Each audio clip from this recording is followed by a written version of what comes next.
Bismillahirrahmanirrahim. Assalamualaikum warahmatullahi wabarakatuh. Salam sejahtera bagi kita semua.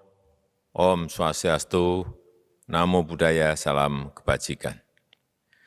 Yang saya hormati para Menteri Kabinet Indonesia Maju, yang saya hormati Ketua Umum, beserta seluruh jajaran pengurus besar Ikatan Dokter Indonesia, yang saya hormati seluruh pengurus wilayah, pengurus cabang, dan anggota IDI dimanapun berada. Hadirin dan undangan yang berbahagia. Atas nama rakyat, bangsa, dan negara, saya menyampaikan terima kasih yang setinggi-tingginya dan apresiasi yang sebesar-besarnya atas pengabdian dan perjuangan serta pengorbanan para dokter Indonesia yang berada di garis terdepan dalam pencegahan dan penanganan masalah kesehatan di seluruh pelosok tanah air.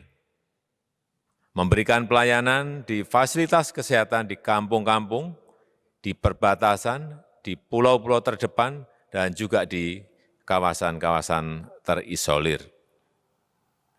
Di tengah pandemi ini, masyarakat melihat dan merasakan ketangguhan para dokter, memilih jalan sebagai pejuang kemanusiaan, mengorbankan waktu dan tenaga untuk menyelamatkan sesama, membuat yang sakit kembali sehat, dan mengajak yang sehat tetap menjaga kesehatannya.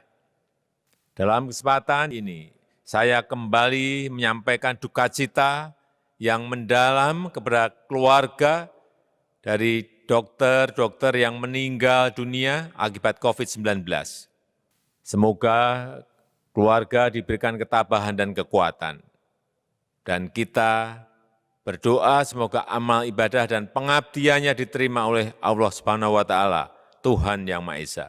Keteladanan yang ditunjukkan para dokter di masa pandemi ini telah menginspirasi jutaan anak bangsa untuk saling menolong, saling peduli, bersatu padu meringankan beban sesama, bersinergi mengatasi pandemi, dan berjuang bersama untuk pulih dan bangkit.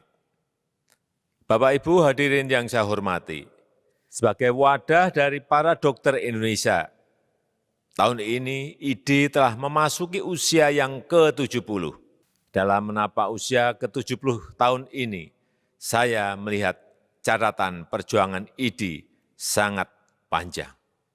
Bukan hanya dalam memadukan segenap potensi dokter di Indonesia, meningkatkan harkat, martabat, kehormatan diri, dan profesi kedokteran, mengembangkan ilmu, pengetahuan, dan teknologi kedokteran, tapi yang sangat mulia adalah meningkatkan derajat kesehatan seluruh masyarakat Indonesia. Saya yakin dalam perjuangan panjang itu, IDI tidak bisa sendirian. IDI berada dalam ekosistem yang di dalamnya ada lembaga pendidikan, ada profesi-profesi lain, ada industri, dan sebagainya. Ini memerlukan sinergi dan kerjasama yang erat, sehingga apa yang menjadi tujuan IDI akan bisa tercapai. Bekerja dalam ekosistem kesehatan, sudah saatnya kita menghilangkan egosentrisme lembaga. Tidak ada lembaga yang lebih penting dari yang lain. Tidak ada lembaga yang lebih super dibandingkan yang lain.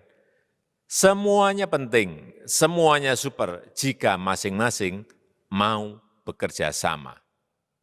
Hadirin yang saya hormati, pandemi ini memberi banyak pelajaran kepada kita semua. Memberi banyak pelajaran kepada kita semuanya. Kita semakin tahu kelemahan-kelemahan yang harus segera kita perbaiki. Karena itu, situasi sulit yang sedang kita hadapi, gunakan sebagai momentum untuk melakukan transformasi, termasuk dalam reformasi sistem kesehatan di negara kita. Dalam reformasi sistem kesehatan, kita harus memperkuat sisi pencegahan. Orientasi pada pencegahan penyakit dan pola hidup sehat adalah yang utama untuk promotif dan preventif, dukungan dari sektor non-kesehatan, kesadaran dan kedisiplinan masyarakat, dan dukungan dari organisasi sosial keagamaan sangatlah dibutuhkan. Tetapi pada saat yang sama, penguatan kapasitas SDM kesehatan, pengembangan rumah sakit dan balai-balai kesehatan, serta industri obat-obatan dan alat-alat kesehatan haruslah terus kita lakukan. Selama pandemi COVID-19 ini telah banyak inovasi yang dikembangkan oleh para peneliti, para inovator di dalam negeri. Rapid diagnostic test, emergency ventilator, mobile lab biosafety yang dilengkapi dengan PCR, penggunaan artificial intelligence untuk penegakan diagnosis COVID-19, dan aplikasi COVID Track untuk membantu dokter memantau mobilitas pasien. Serta kita mempercepat clinical trial dan produksi massal vaksin merah putih. Pandemi menjadi momentum bagi kita untuk menguatkan ketahanan kesehatan, health security, dan kapasitas pelayanan kesehatan. Kita harus melakukan cara-cara luar biasa untuk mengeliminasi penyakit menular dan penyakit tidak menular, penurunan stunting, imunisasi lengkap bayi. Kita juga harus memperluas kesempatan generasi muda kita untuk menjadi dokter, utamanya dokter spesialis, untuk meningkatkan kualitas kesehatan di seluruh pelosok negeri. Karena itu, saya berharap IDI menjadi bagian dalam gerbong reformasi sistem kesehatan. Keberhasilan reformasi ini tidak ditentukan oleh kerja pemerintah semata, tapi memerlukan dukungan penuh dari organisasi profesi dan juga masyarakat.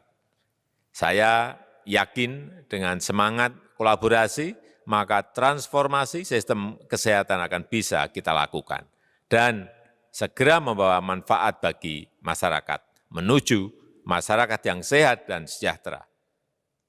Bapak Ibu hadirin yang saya muliakan, terakhir saya ingin menyapa dan memberi semangat kepada para dokter, terutama yang tengah bertugas di tempat-tempat yang sulit terjangkau, tempat-tempat terisolir. Bapak Ibu dokter memiliki misi yang sangat berat. Di tengah berbagai keterbatasan, telah menunjukkan bahwa negara hadir dalam pelayanan kesehatan. Saya juga ingin memberi semangat pada para dokter yang saat ini sedang bertugas merawat pasien-pasien COVID. Terima kasih atas semua pengabdian yang telah diberikan. Untuk semua dokter yang tergabung pada Ikatan Dokter Indonesia IDI, selamat ulang tahun yang ke-70. Tetaplah menjadi penjaga harapan, berjuang untuk kemanusiaan. Terima kasih. Wassalamualaikum warahmatullahi wabarakatuh.